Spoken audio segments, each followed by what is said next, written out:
une femme âgée a décidé un jour de se rendre sur la tombe de ses parents. Elle y a vu une femme sans abri de son âge, tenant des fleurs. Sur le coup, elle ne cesse de pas poser de questions sur l'identité de cette femme. Mais plus tard, la vérité l'a surprise et a changé son monde à jamais. Jane avait la soixantaine et vivait seule.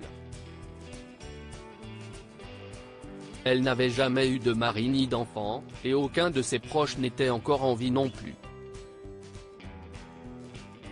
Malgré sa solitude, elle était satisfaite de sa vie, car elle aimait les petites choses de son quotidien comme regarder des émissions de télé médicales, travailler dans son jardin et se promener au cimetière le week-end. La mère de Jane est décédée alors qu'elle était encore une petite fille. Son père, qui était très proche d'elle, a vécu jusqu'à ce que Jane atteigne la vingtaine. Bien qu'elle sache que son père aimait suffisamment sa défunte mère pour ne pas se remarier, elle a commencé à en douter un jour après avoir découvert quelqu'un près des tombes de ses parents. En s'approchant, elle a remarqué une femme qui se tenait là. Elle était mal habillée et avait l'air d'une sans-abri. Elle tenait un magnifique bouquet, comprenant une composition orange vif de tulipes et d'œillets rosés blancs.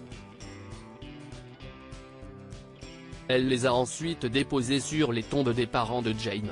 Lorsque la sans-abri a vu Jane s'approcher, ses yeux se sont écarquillés et elle s'est enfuie. Troublée par le départ soudain de la femme, Jane a soupçonné que celle-ci pourrait être la maîtresse de son défunt père. Cette idée lui a donné des frissons. Comment papa a-t-il pu oser avoir une maîtresse? Pensait-elle.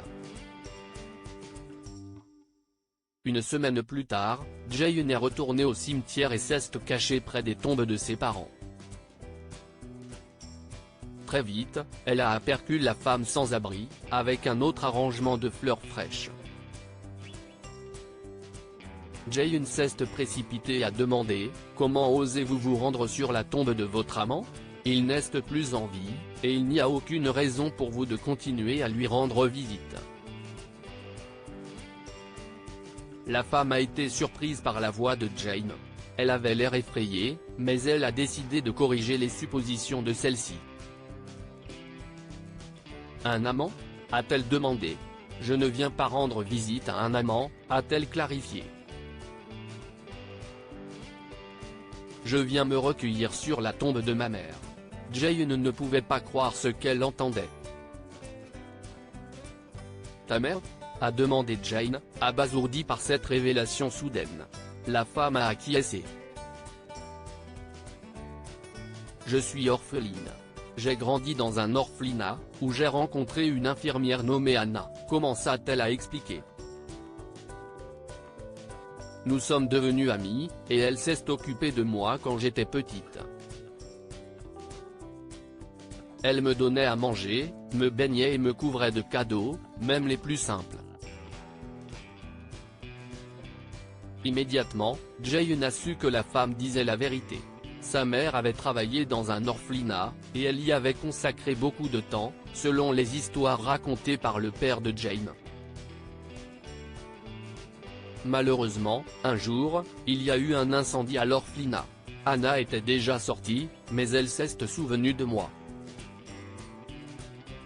Elle est remontée pour me sauver, mais elle est morte dans l'opération. Je n'avais que 7 ans à l'époque. Elle a été la seule mère que j'ai eue, et quand elle m'a sauvé, c'était ma deuxième chance de vivre, a raconté la femme en larmes. Jane a réalisé que la femme à qui elle parlait était le reflet de l'amour, de la gentillesse et de l'altruisme de sa mère. Sa mère s'était sacrifiée pour sauver un jeune enfant innocent, ce qui en disait plus à Jane qu'elle ne savait sur sa mère. Je suppose que tu es la fille d'Anna. Vous et votre père avez eu la chance de la voir dans vos vies. Anna était une personne merveilleuse. Son ancienne collègue à l'orphelinat m'a rappelé tous les bons moments que nous avons passés ensemble, et je les ai tous notés parce que je veux que sa mémoire ne soit jamais oubliée, a déclaré la femme à Jane. Jane a soupiré. Elle ne se souvenait pas clairement de sa mère, car elle n'était qu'un bambin quand Hannah est morte. Même si elle voulait blâmer la femme en face d'elle pour la mort de sa mère, elle savait qu'elle n'était pas en faute, car sa mère avait elle-même décidé de la sauver à l'époque. Je suis Jane. Vous avez raison. Je suis la fille d'Hannah et de mon père James. Quel est votre nom ? A demandé Jane à la femme. Je m'appelle Lisa. C'est un plaisir de vous rencontrer. Merci d'avoir écouté mon histoire, Jane, et je suis désolé si je vous ai manqué de respect en déposant souvent des fleurs sur la tombe de votre mère, a répondu la femme. Jane a secoué la tête et lui a dit qu'elle n'avait pas à s'excuser. Elle a réalisé que la femme était seule, tout comme elle. Habitez-vous à proximité ? A demandé Jane. La femme a secoué la tête et a dit qu'elle vivait dans un refuge pour sans-abri à environ 1 km du cimetière. Jane a révélé qu'elle vivait seule et qu'elle avait une pièce supplémentaire dans sa maison. Venez vivre avec moi pour vivre le reste de votre vie confortablement, a-t-elle proposé. Lisa s'est empressée de refuser, mais Jane a insisté. S'il vous plaît, pensez-y. C'est ce que maman aurait voulu. Depuis lors, Jane a accueilli Lisa chez elle. Elles ont appris à se connaître et se tenaient compagnie tous les jours.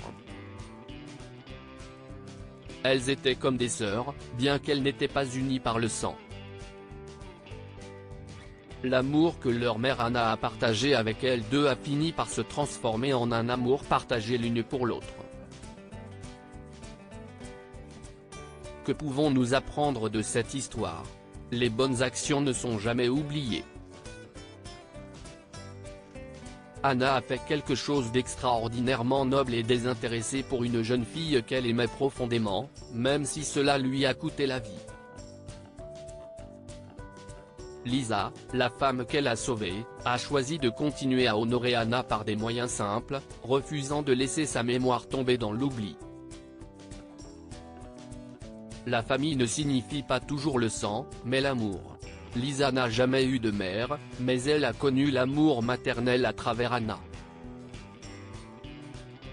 De même, Jane a vécu la majeure partie de sa vie sans famille jusqu'à ce que Lisa arrive et devienne sa sœur. Lire aussi, un homme épouse une serveuse qui donne naissance à un bébé. À la vue du nouveau-né, les parents de l'homme font secrètement un test. Abonnez-vous à Amomama sur Google News. Cette histoire est inspirée par l'histoire d'un de nos lecteurs et écrite par un rédacteur professionnel. Toute ressemblance avec de véritables noms ou lieux est une pure coïncidence.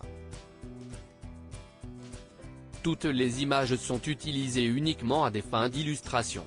Partagez votre histoire avec nous. Elle changera peut-être la vie de quelqu'un.